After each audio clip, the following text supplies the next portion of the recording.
Welcome back to the Game Link podcast. I'm your host, Lebby, and as always, I'm joined by my friend Elmer. Hater Hoder.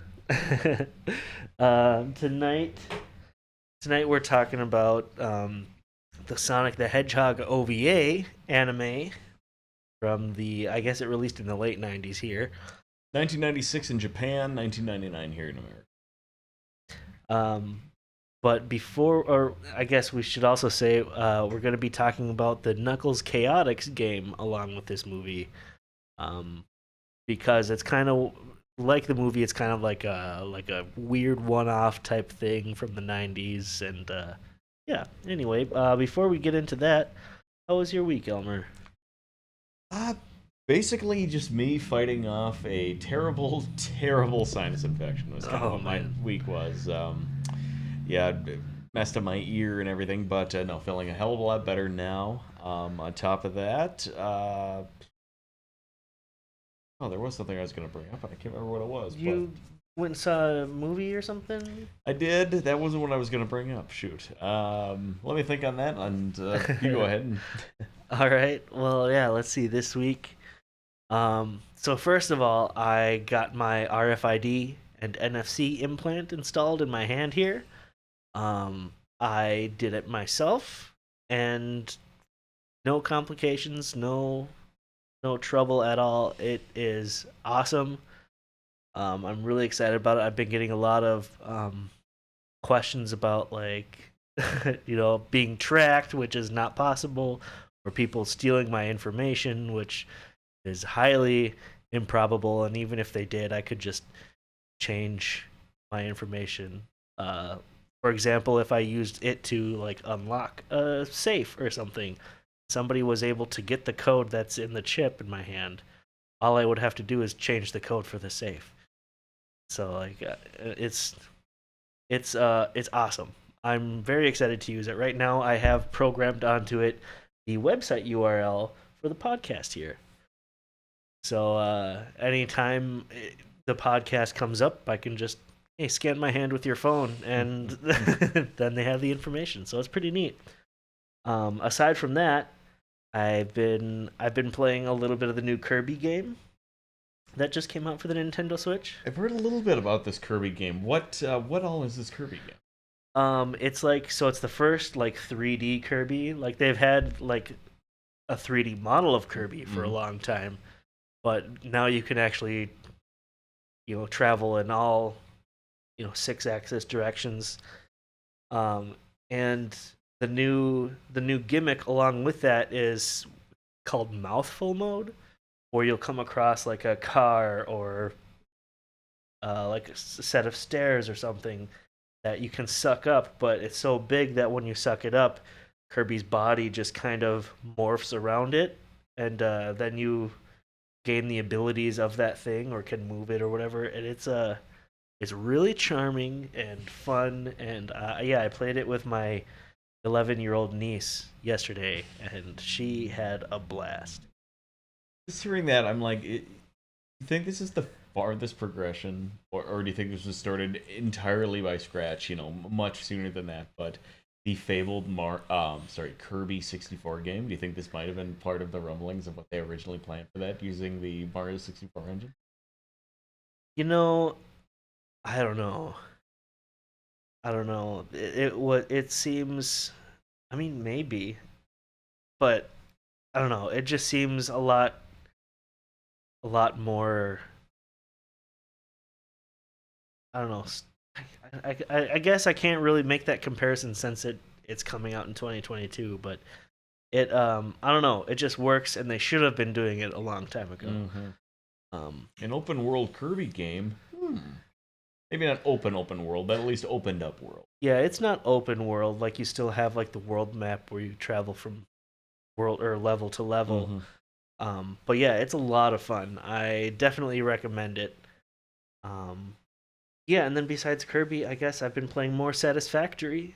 I have a dedicated Satisfactory server running out of a closet here, and me and some friends are playing on it, and it is very satisfying to have a tower of factory built that you've done all the math on and planned everything out to be like efficient and get you exactly what you need to like get to the next level and stuff. It's a lot of fun. I recommend it. What is this game?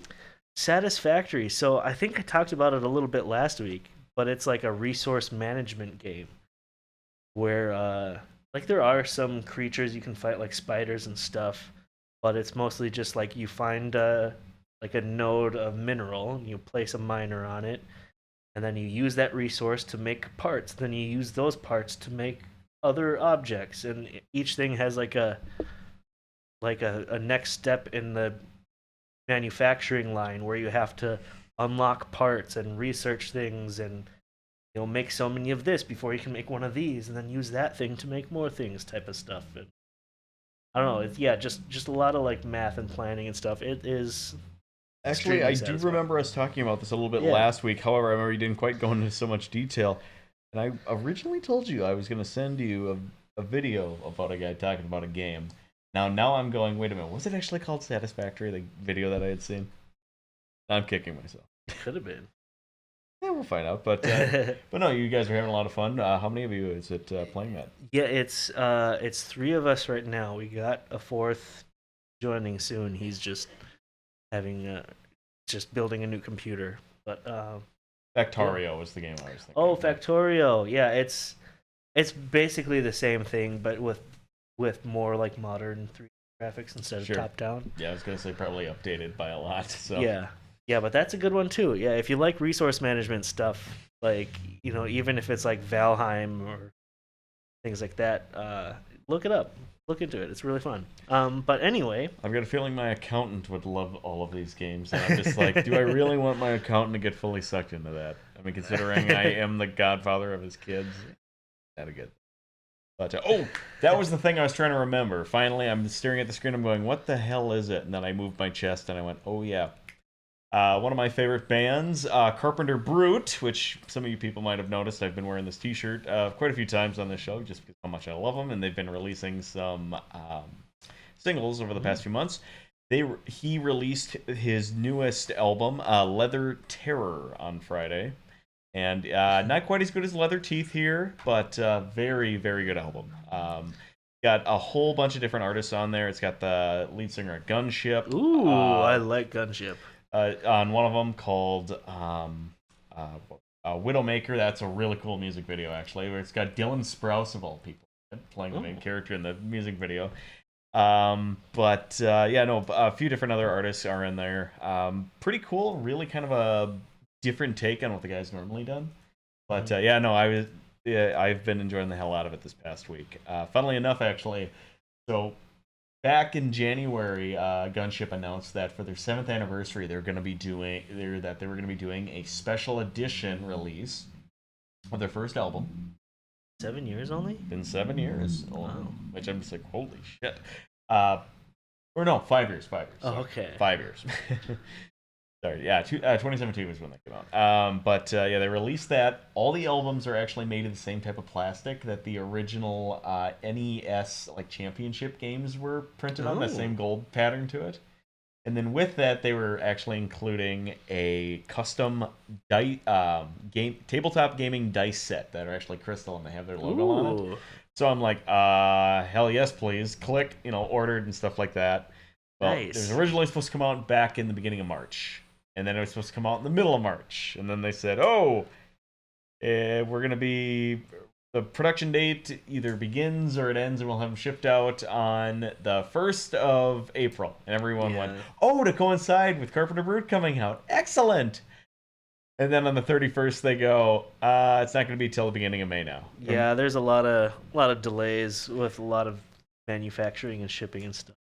So everybody went, oh, ha, ha, ha, that's a great April Fool's Day joke. And then they finally had to come on Twitter and go, that's not actually a joke, guys. We unfortunately do have some production delays going on. We're like, okay, you're fine, but that is way too funny. Yeah, no, there's something I ordered 2 years ago that I was supposed to get in June of last year.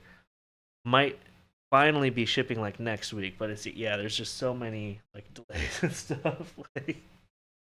Stuff like that, like especially if China's manufacturing stuff, it gets complicated. But anyway, let's let's talk about Knuckles Chaotix. So, for those of you who aren't Sonic fans and never heard of Knuckles Chaotix, it was a game that came out in 1995 for the Sega 32X,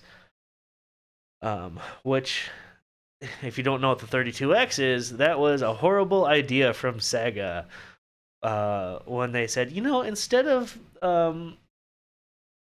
coming out with another console to compete with the Super Nintendo, let's just come out with an add-on that's $100 and takes up a whole nother plug. And you just plug that into the Sega Genesis, and then you plug your game into that. And nobody wanted it because either it was too confusing for like parents and stuff to be like, it's just a thing for the Genesis. Like, you have a Genesis, just play the games. Like, I don't know. It didn't do well at all. Commercial failure. Oh, it gets better though. Remember, we had the 32X, as well as, are you bringing up the achievement that they then brought into it, or was this only for the 30? Knuckles Chaotix was only for the 32X, but I think you're talking about Sonic 3 and Knuckles, where Sonic 3 was the game, and it had on top of the game another port, and then later they released the and Knuckles because they wanted to release a game. They weren't finished with it, so they split it in two. They released the first part, and then the second part later, when that came out, it would just plug on top of the first part. It just, Sega was so interesting. I actually thought you were going to then bring up the Sega CD and how you could have a 32X combined simultaneously as the Sega CD and have yourself one hell of a power sucking abomination. Yeah, you could have the Sega Genesis with the Sega CD attachment, and then the Sega 32X, all with giant like wall plugs, three of them. And it's like, how are people going to make this work, Sega? Like, and on top of that, you have that going in the summertime, especially in a place that can get quite as hot and humid as Minnesota in the summertime at 98 degrees. And knowing when this came out, not everybody had air conditioning. Oh, dear God. Can you imagine how many fucking consoles and televisions that's got overheated? Yeah, just a disaster. Oh. But anyway, so Chaotix came out for the 32X. And this one, it's a Sonic game, but you play as Knuckles the Echidna, and he has like a team. I think like 4 or 5 other players. We'll get into that in a second, or characters. But like the point of the game is to stop Eggman and Metal Sonic.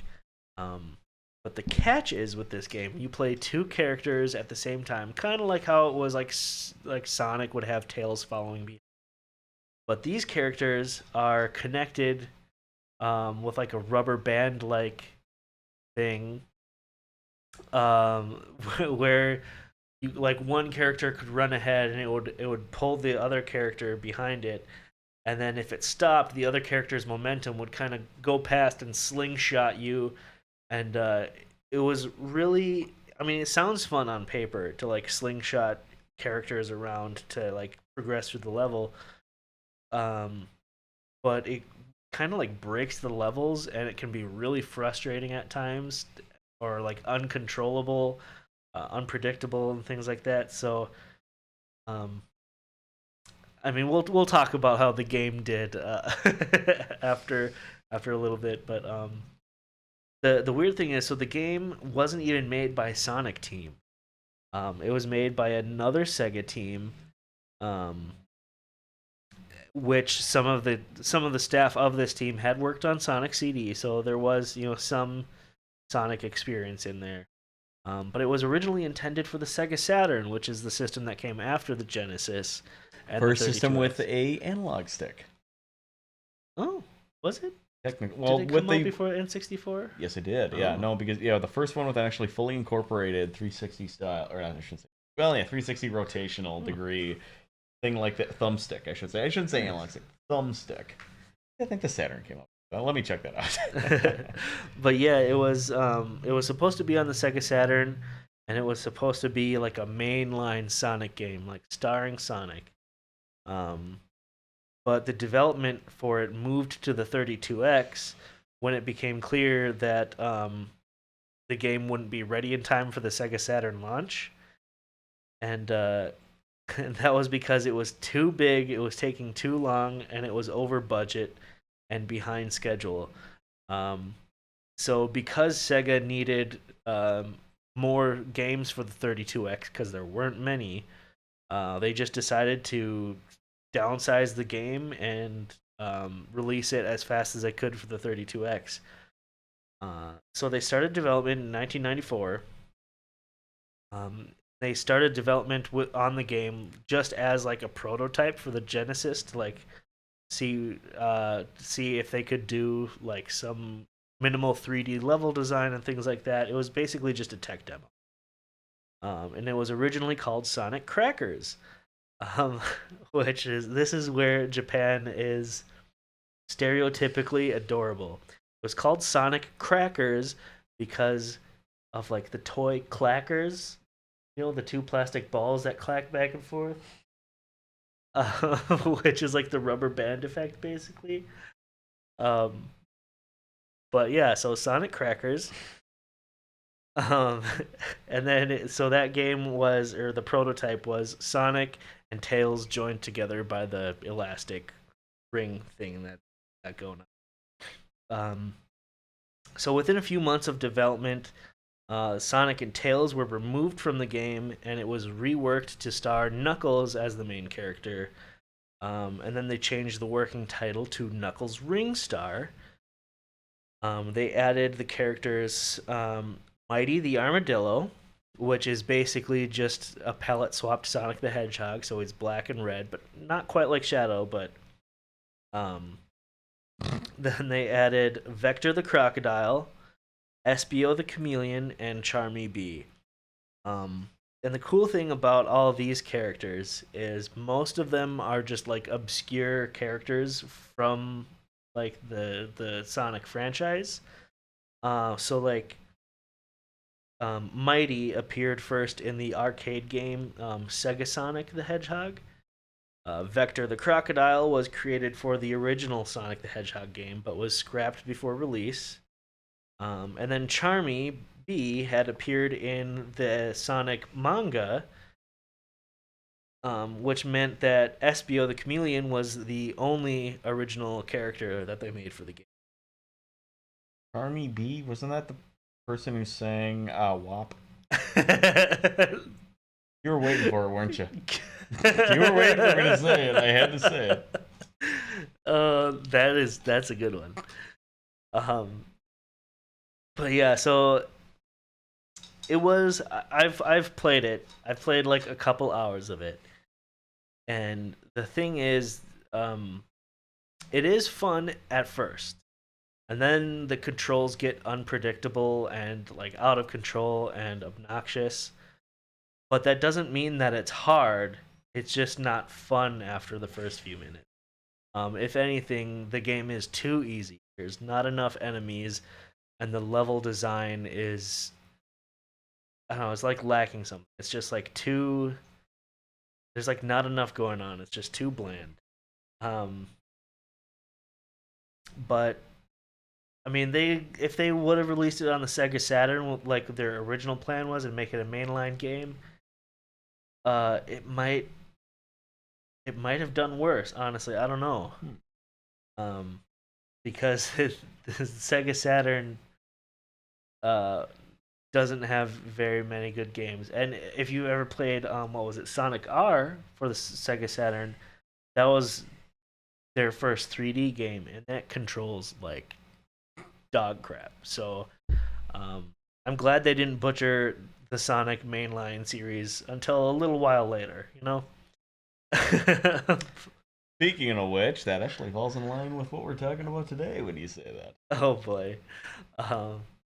But yeah, let's hear. So, like I said, the game was rushed to boost the sales of the 32X, but it quickly faded into obscurity along with the 32X, and it's now considered a valuable collector's item due to how many copies were ever sold of the 32X and the game. Because you got to imagine, if the 32X didn't sell well, the games for it sold even worse, right? So, I guess it is kind of a commodity in the collector world. You're telling me the worse a game does at launch, the more collectible it is in the future? Maybe not now because everything's digital, but But even prior to that, though. for retro games, definitely. You're telling me all 5 copies of sealed Duke Nukem Forever I have stashed away in a shoebox in my closet is going to be worth something in about 10 years, 20 years? Um, That is the wanna. groan sound you made right there is the exact same sound I made when I first turned my Xbox on and started playing that game. I wanna answer your question, but I'm more concerned that you have a sealed copy of Duke Nukem Forever. Dude, that shit's like the Ark of the Covenant. You ain't taking that wrapper off the top of that thing. Oh man. Um. Yeah, but let's see here. So just talk about IGN once described Knuckles Chaotix as a bad game with a good foundation. Yeah, IGN's also the same people who gave fucking Kane and Lynch 7 out of 10. Oh, They can go God. fuck themselves. They said it was interesting though flawed. Other reviews at the time suggested that the game was the best game for the 32X, but it failed to live up to standards of Sonic games. Um, Other reviewers said that the game was a major disappointment. That other than a few color enhanced backgrounds, you're gonna wonder why this isn't a Genesis type. Ouch. And that's true. And so the reason they put it on the 32X is because it could scale and skew images, Oh. which was a thing that up until the 32X and then like the Super Nintendo games that had the Super FX chip in them, like Star Fox, that wasn't possible on these old systems. So what they did, they used that basically just so you could throw a character like out towards the screen. Mm-hmm. They'd get bigger and then go back. And I don't think I've really ever seen, maybe like a transition or two or like parallax scrolling for a background or something. But yeah, there's no real reason that this game needed that even. No real reason you couldn't literally just whip them over your head so you're on the same vector background at the same time so they don't scale at all. No, I'm going to show off the tech and make sure that people actually buy this shit, and all of a sudden it's born right towards the screen. Yeah, it's like early 3D movies. Oh, everything was just overdone for no. But yeah. So the sad thing is, it was the last game in the classic Sonic line of games. Right after this, like I said, they moved on to like Sonic R, and I believe the next mainline Sonic game was Adventure. Yeah, the Saturn didn't do well enough for a mainline Sonic game. Which, when you brought up Adventure there, brings us into our topic today, the Sonic the Hedgehog OVA, which I guess I should say this was originally created back in 1996, and by the sound of it, they were trying to develop it for the release around the time that, the Saturn was kind of coming. Because they were originally talking about a game, dealing with it, that was going to be coming out for that, so they're going to try to show off the new hardware and some of the new things that Sonic would be able to do in a three-dimensional environment. 2.5D environment, more so. And as he said, that didn't happen. So instead, this basically was shopped around Japan and was semi-popular. And then our good friends at ADV Films picked up the rights to it in 1999, right before the release of Sonic Adventures, actually, in the Dreamcast. And it has actually, at least from what I've heard in the past, kind of become notorious on between Sonic fans as being not great. Which made me go, ooh, we definitely got to talk about this before we do Sonic the Hedgehog 2 next week. Yeah, so I guess if people didn't know, I'm a huge Sonic fan. And even like considered bad Sonic content like Sonic Underground and the Adventures of Sonic the Hedgehog and stuff, I can recognize that it's not good, but still enjoy watching it. So I think I had a lot easier time than Elmer did with this. Oh, But son.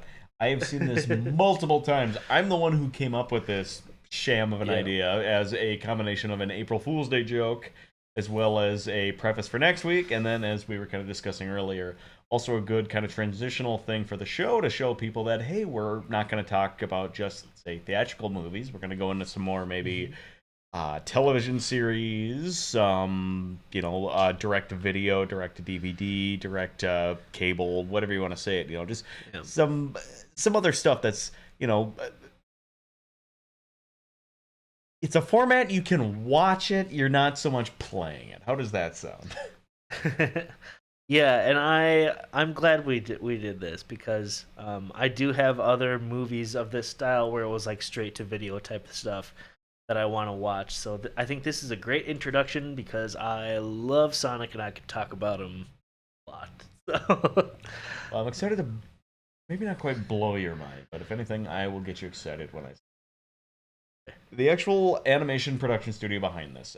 There isn't actually that much neat information, so much to say about the production of the film itself.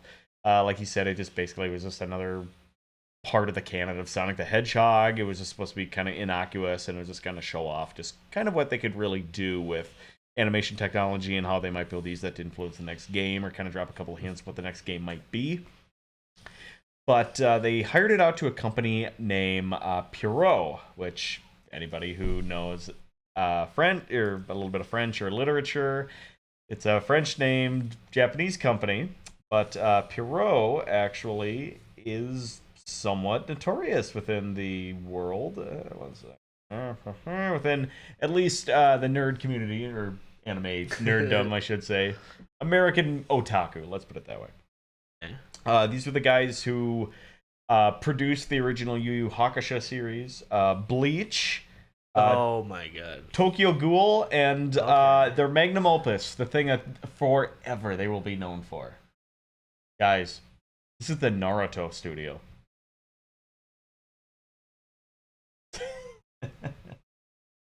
Whoa. I think I just saw some smoke coming out of your ears when I said that. Right And there. I should have known that because I'm a fan of Yu Yu Hakusho and I watched a lot of Bleach and Tokyo Ghoul. I'm a huge fan of and stuff. So I'm surprised I already didn't know that. But yes, so you can also thank them for giving us the first Sonic the Hedgehog anime. And speaking of, I forgot to mention this earlier. When we were watching this, and I've also seen the OVA before, so it might be my mind playing tricks on me. I am almost certain that there's certain clips and stuff from the first 20 minutes of this OVA that were used in Sonic CD, since that was the Sonic game that had FMV movies. And we were talking about that, and I was saying, as I said to you, would it really surprise you if they originally thought to implement this as an FMV for that, and it was almost like, say, a Night Trap or a Space Ace or a Dragon's Lair kind of thing, where basically, Sonic is moving on the screen, and you yourself have to maneuver him by hitting button prompts so that way he goes in the right direction as 2D animation's coming right at. And I don't know if that was it or if they originally wanted it to be like a tie-in with Mm-hmm. Sonic CD where it was like a similar storyline and stuff. But then maybe production on the anime took longer than they thought or something, or maybe add stuff. But yeah, it's definitely the same studio, I think, for the art. Which, by the way, even if at times this movie is the most uninteresting thing, it looks great. They do not make anime like this anymore, and Oh it is man, depressing. Oh, it looks so good. I don't. This is kind of like our first actual 2D, like anime style things that we watched so far. A few people know this. All right, quite a few people know this about me. I love late '80s, early 1990s Oh yeah. anime. I love it. It's some of my just favorite kind of art form, just because of just the dark colors that they have in it, just the surrealism, just the movement, just the over exaggeration of everything. I love that Yeah. stuff. So anytime I hear about, like, oh, did you hear they made a 1990 Sonic the Hedgehog anime? It's like, I'm in. Which is actually why I brought this up. I found this out years ago, and it was notorious for being not great. And I thought to myself, well, I like not great things, and I love 1990s anime. Count me in. And oh no, I've shared this quite a few times with a few different people, and every single time people go, what the fuck was that? And I go, I know, right? Yeah, I watched this for the first time probably like 6 or 7 years ago now, when I was just trying to watch as much different, like, obscure Sonic things as I could. And I came across, I think it was Doug Walker's Sonic movie, which, if you didn't know, Doug Walker had a Sonic movie. He does. And the production value isn't terrible. But I found that and this, and I'm so glad I watched this one first, because immediately after I watched the Doug Walker one, and then I didn't feel like watching Sonic stuff for a few days. Doug Walker is the syphilis of online content creators, in my opinion. You watch a couple of videos of his, and all of a sudden you're like, yeah, I don't feel like watching anything else because I feel it's going to spread and contaminate everything else I love. Well, let's But put it this way. I used to be a fan of his back in the day, but let's just put it this way. I wouldn't call him stagnant, but he's a one-trick player. yeah, I was never a huge fan of Nostalgia Critic, but I will say he seems like a nice guy. That's what everybody who's worked with him in the past is. I mean, let me Yeah. rephrase that. There are a few creators who actually came up during his basically when he had his stuff that worked alongside him at Channel Awesome that I still watch to this day. I still watch a little bit of Owen Citizen. I still watch a little bit of Todd in the Shadows. Occasionally some Bennett the Sage and stuff like that. And Lindsay Ellis, she's still kicking ass over at PBS right now, which is just like, wait, what the fuck? But yeah, no. At the same time, I'm just like,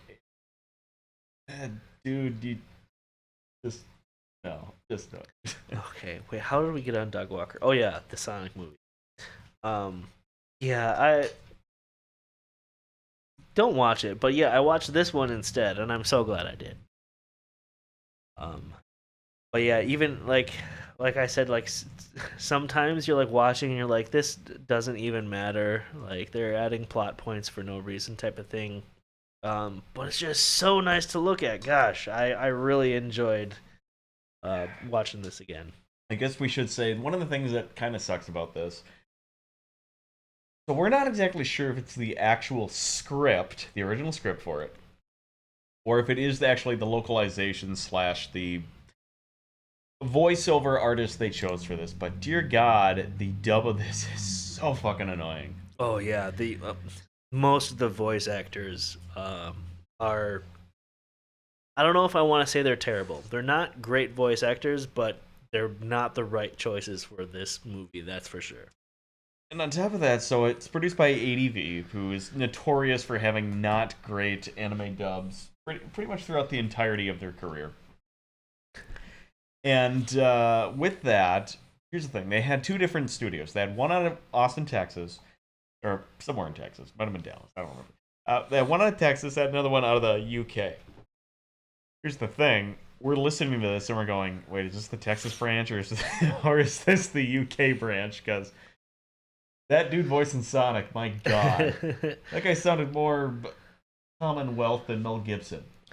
Yeah, yeah. It was like, I think I brought this up. The person that voiced Knuckles in this movie sounds like he should be voicing Sonic. And then Elmer said, "Oh, and do you think the guy voicing Sonic should be voicing Knuckles instead?" And I said, "No, I think the guy voicing Sonic should be fired." Yeah. um, Because I admit, I don't know that. I was going to say this earlier. I don't know that much about Knuckles, the echidna. I know that he's an echidna. He has knuckles, and he can kind of glide when he jumps in the air. yeah, he can glide. Um, pretty long distances, and then he can also dig because of his knuckles. So how exactly does that relate to echidnas and the males having a four-headed penis?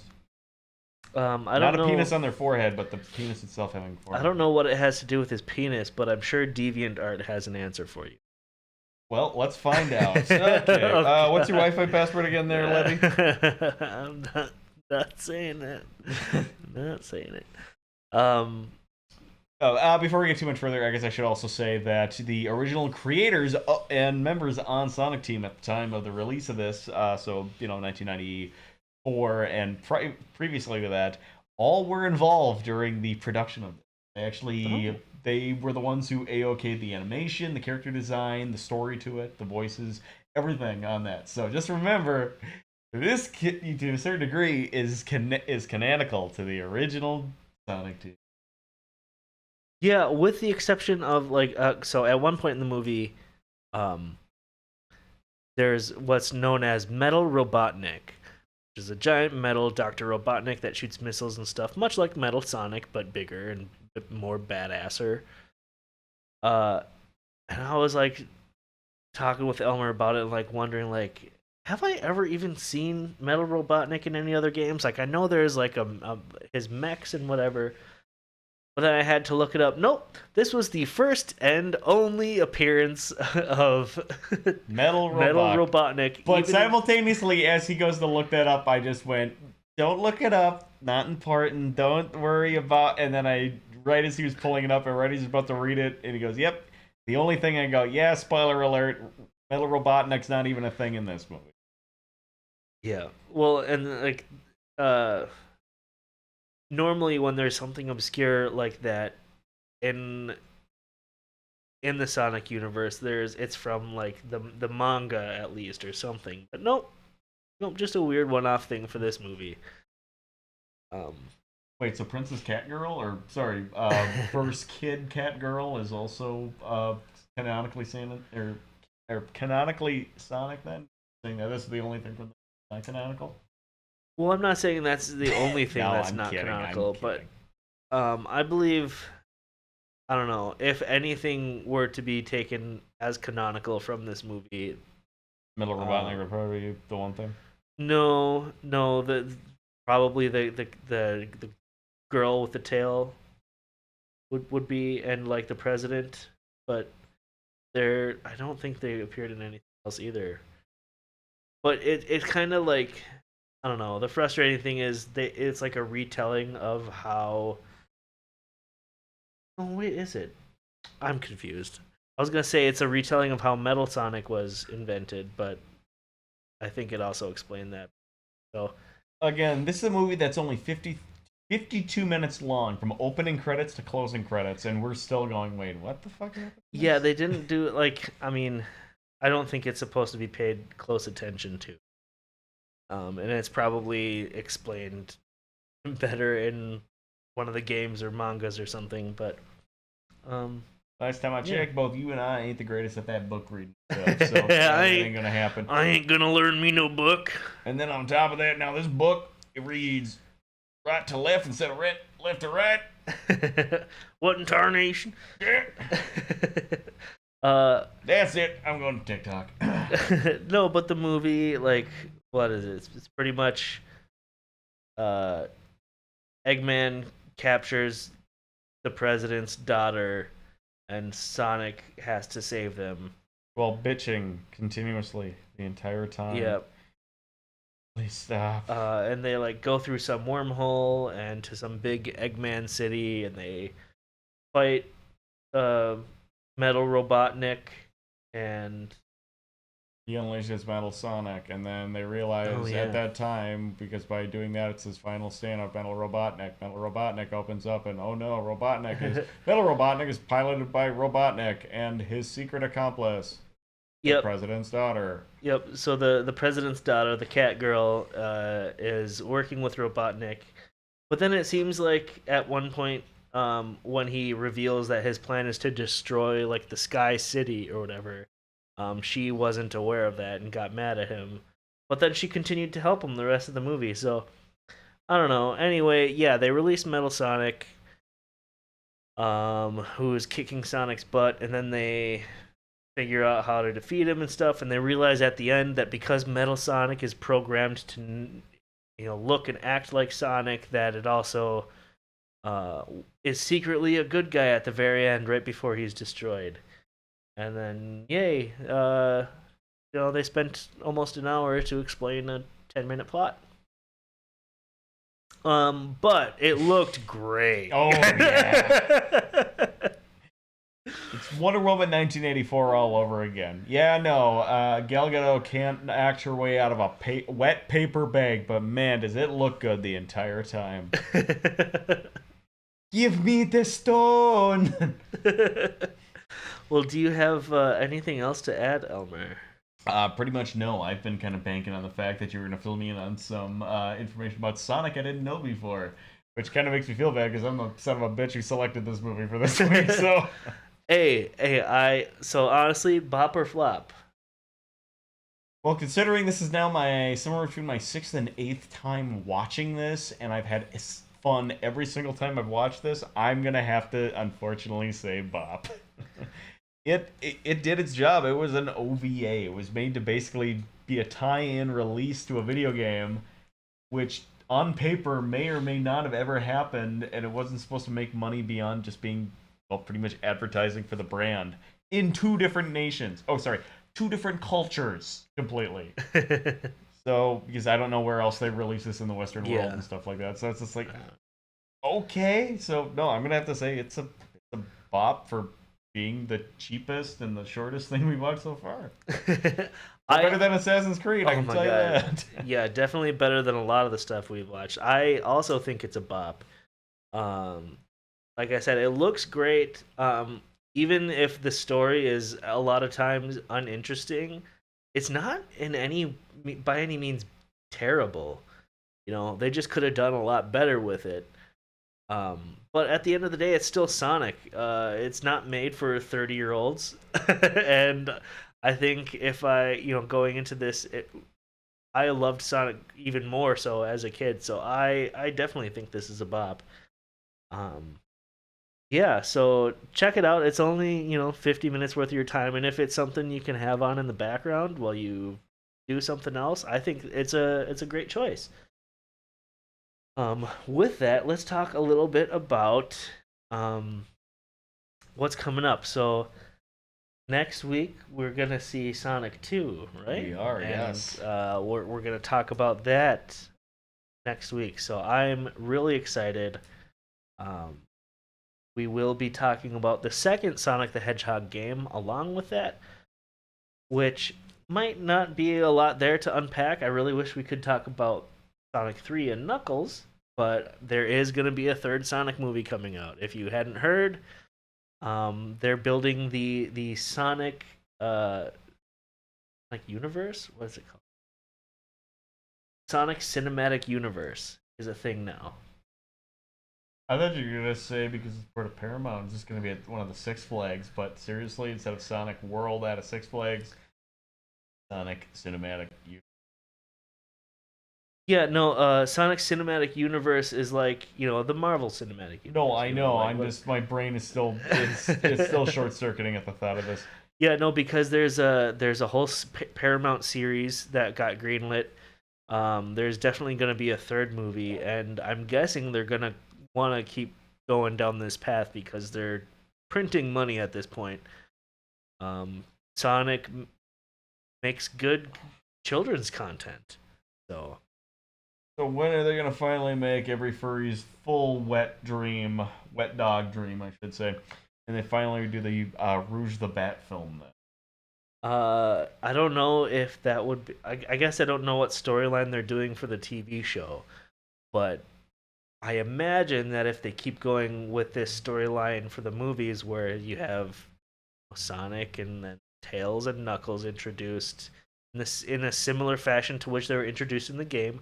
Next, we're gonna have Metal Sonic, and yeah, depending on what the TV show does, I don't know if they're ever gonna introduce like Shadow and Rouge, or like Big the Cat or anyone like that. But you keep saying Big's the Cat. That was that actually a Sonic character? Because I thought that was like a failed Xbox logo. No, yeah, Big the Cat was from the first Sonic Adventure. He's a big purple cat. He was also from the Sonic X anime that was on in the early 2000s. And now I have that theme song stuck in my head. I never watched a fucking episode of that. Thank you for some reason. But again, I thought that was an Xbox game. No, I mean he was part of Sonic Heroes, which was on the Xbox. What am I thinking But of? the first game he was in was Sonic Adventure.